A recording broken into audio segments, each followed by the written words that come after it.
സ്നേഹമുള്ളവരെ, ജീവിതത്തിൽ സന്തോഷവും സമാധാനവും ഒക്കെ ആഗ്രഹിക്കുന്നവർ ധാരാളമാണ്.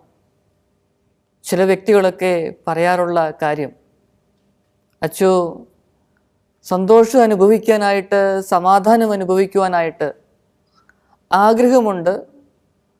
ജീവിതത്തിൽ എല്ലാം നല്ല കാര്യങ്ങൾ മാത്രമേ ചെയ്യുന്നുള്ളൂ. പക്ഷേ എന്താണെന്നറിയത്തില്ല, ഒരു സ്വസ്ഥതയില്ല, മനസ്സിന് സമാധാനമില്ല, സന്തോഷം അനുഭവിക്കാനായിട്ട് പറ്റുന്നില്ല എന്ന് പറയുന്ന വ്യക്തികൾ ധാരാളമാണ്. എന്തുകൊണ്ടാണ് ഇങ്ങനെ സംഭവിക്കുന്നത്? പ്രിയപ്പെട്ടവരെ, നമ്മുടെയൊക്കെ ജീവിതങ്ങളിൽ ദൈവം നൽകിയ നന്മകൾ മാത്രം ഓർത്തെടുക്കുകയാണെങ്കിൽ നമ്മുടെ ജീവിതത്തിൽ സന്തോഷമുണ്ടാവും, സമാധാനമുണ്ടാവും. ഒരുപക്ഷെ ഈ നിമിഷം നിങ്ങൾക്ക് എന്നെ തന്നെ കേൾക്കാൻ സാധിക്കുന്നത് ദൈവം തന്ന വലിയൊരു കൃപയാണ്. എത്രയോ പേർക്ക് കേൾവിശക്തിയില്ല, കാണാൻ സാധിക്കാത്ത എത്രയോ പേരുണ്ട്. ഇനി എല്ലാം ഉണ്ടെങ്കിൽ പോലും ദൈവത്തിൻ്റെ വചനം കേൾക്കാനൊരു മനസ്സ്, ആ മനസ്സില്ലാത്ത എത്രയോ വ്യക്തികളുണ്ട്. എന്നാൽ നിങ്ങളിൽ പലരും ആ വലിയ മനസ്സോടുകൂടെ ദൈവത്തിൻ്റെ വചനം കേൾക്കുകയാണ്. ദൈവത്തിന് നന്ദി പറയാം. പ്രിയപ്പെട്ടവരെ, നമ്മുടെയൊക്കെ ജീവിതങ്ങളിൽ എപ്പോഴും സന്തോഷവും സമാധാനവും ഒക്കെ ഒരേപോലെ അനുഭവിച്ചറിയുവാനായിട്ട് സാധിക്കുകയില്ല. അത് നമ്മുടെയൊക്കെ ജീവിതങ്ങളെയും കഴിഞ്ഞകാല ജീവിതങ്ങളെയും ഒക്കെ ആസ്പദമാക്കിയിരിക്കും ജീവിതത്തിൻ്റെ സന്തോഷവും സമാധാനവുമൊക്കെ. സങ്കീർത്തനത്തിൻ്റെ പുസ്തകത്തിൽ 19-ാമത് അധ്യായത്തിലെ 1-2 വചനങ്ങൾ ഈ ദിവസം ധ്യാനിക്കുന്നതും പ്രാർത്ഥിക്കുന്നതുമൊക്കെ നല്ലതാണെന്ന് എനിക്ക് തോന്നുന്നു. കാരണം വലിയ നോമ്പിലൂടെ കടന്നു പോകുന്ന ഈ ദിവസങ്ങൾ നിങ്ങളിൽ പലരും ത്യാഗപ്രവൃത്തികൾ ചെയ്യുന്നുണ്ടാവാം, പുണ്യങ്ങൾ ചെയ്യുവാൻ, സുഹൃതങ്ങൾ അഭ്യസിക്കുവാനായിട്ട് ശ്രമിക്കുന്നുണ്ടാവാം, അല്ലെങ്കിൽ തീർത്ഥാടന കേന്ദ്രങ്ങളിലേക്കൊക്കെ പോകുവാനായിട്ടൊക്കെ ശ്രമിച്ചുകൊണ്ടിരിക്കുന്നു. എന്തുമായിക്കൊള്ളട്ടെ, ദൈവം നിങ്ങളെ അനുഗ്രഹിക്കട്ടെ എന്ന് മാത്രം പ്രാർത്ഥിക്കുകയാണ് ചെയ്യുന്നത്. അതോടുകൂടെ വേണ്ട ഒരു പ്രധാനപ്പെട്ട കാര്യമാണ് നമ്മുടെ ജീവിതങ്ങളെക്കുറിച്ചൊന്ന് ചിന്തിക്കുക എന്നുള്ളത്. സങ്കീർത്തനത്തിൻ്റെ പുസ്തകത്തിലെ 19-ാമത്തെ അധ്യായത്തിലെ 12-ാമത്തെ വചനം വായിക്കുകയാണ്. സ്വന്തം തെറ്റുകൾ മനസ്സിലാക്കാൻ ആർക്ക് കഴിയും? അറിയാതെ പറ്റുന്ന വീഴ്ചകളിൽ നിന്ന് എന്നെ ശുദ്ധീകരിക്കണമേ. ബോധപൂർവം ചെയ്യുന്ന തെറ്റുകളിൽ നിന്ന് ഈ ദാസനെ കാത്തുകൊള്ളണമേ. പ്രിയപ്പെട്ടവരെ, ഈ വചനം സങ്കീർത്തനത്തിൻ്റെ പുസ്തകത്തിലെ 19-ാമത് അധ്യായത്തിലെ 12-ാമത്തെ വചനം, അതിൻ്റെ ആദ്യത്തെ പാർട്ടും 2-ാമത്തെ പാർട്ടും.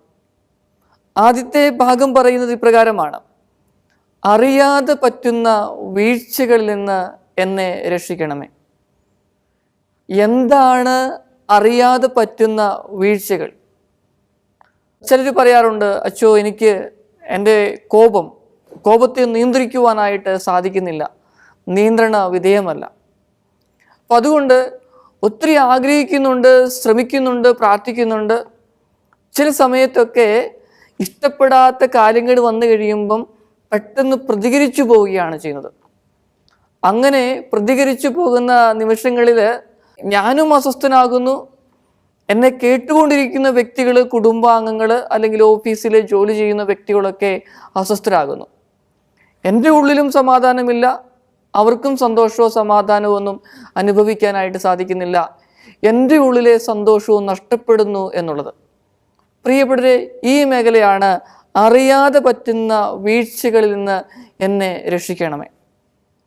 ഈ ദിവസങ്ങളിൽ നമ്മൾ ഓർത്തെടുക്കേണ്ട ഒരു കാര്യം, നമ്മുടെയൊക്കെ ജീവിതങ്ങളിൽ നമ്മൾ അറിയാതെ പ്രവർത്തിക്കുന്ന ചില കാര്യങ്ങൾ നമ്മുടെ പ്രിയപ്പെട്ടവർക്ക്, ചുറ്റുവട്ടമുള്ളവർക്ക് അത് ബുദ്ധിമുട്ടാക്കി തീർക്കുന്നുണ്ടോ എന്നതിനെക്കുറിച്ചാണ് നാം ഒന്നാമതായിട്ട് ചിന്തിക്കേണ്ടത്.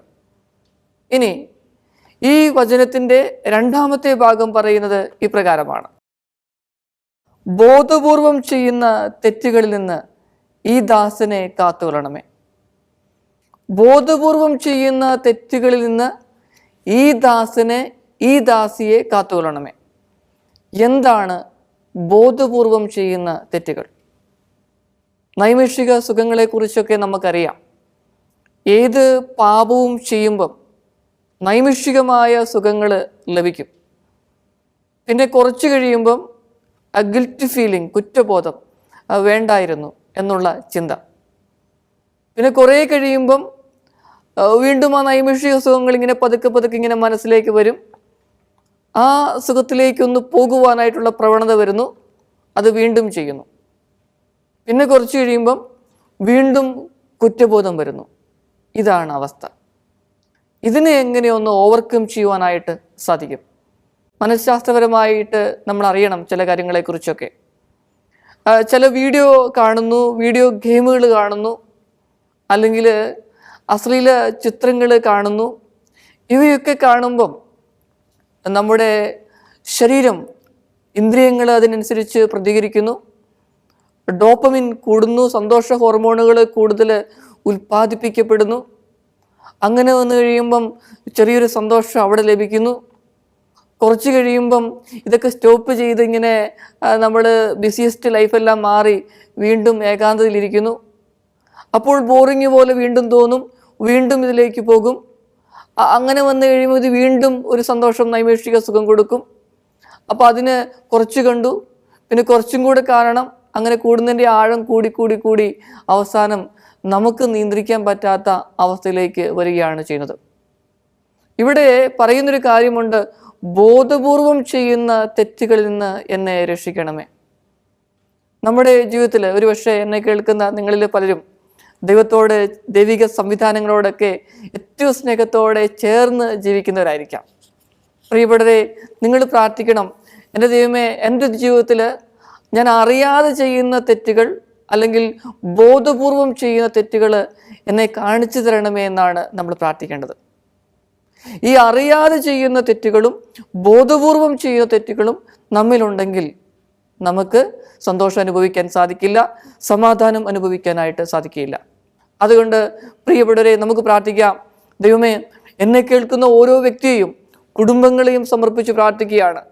ജീവിതത്തിൽ സന്തോഷമുണ്ട്, സമാധാനമുണ്ട്. എപ്പോഴും സന്തോഷവും സമാധാനവും അനുഭവിക്കാനായിട്ട് പറ്റുന്നില്ല. സമർപ്പിക്കാം, പ്രാർത്ഥിക്കാം. ദൈവമേ, അത്ഭുതകരമായ ഇടപെടൽ, ഒരു വിടുതൽ നൽകി ഓരോ വ്യക്തിയെയും കുടുംബത്തെയും അങ്ങ് അനുഗ്രഹിക്കണമേ എന്ന് പ്രാർത്ഥിക്കുന്നു.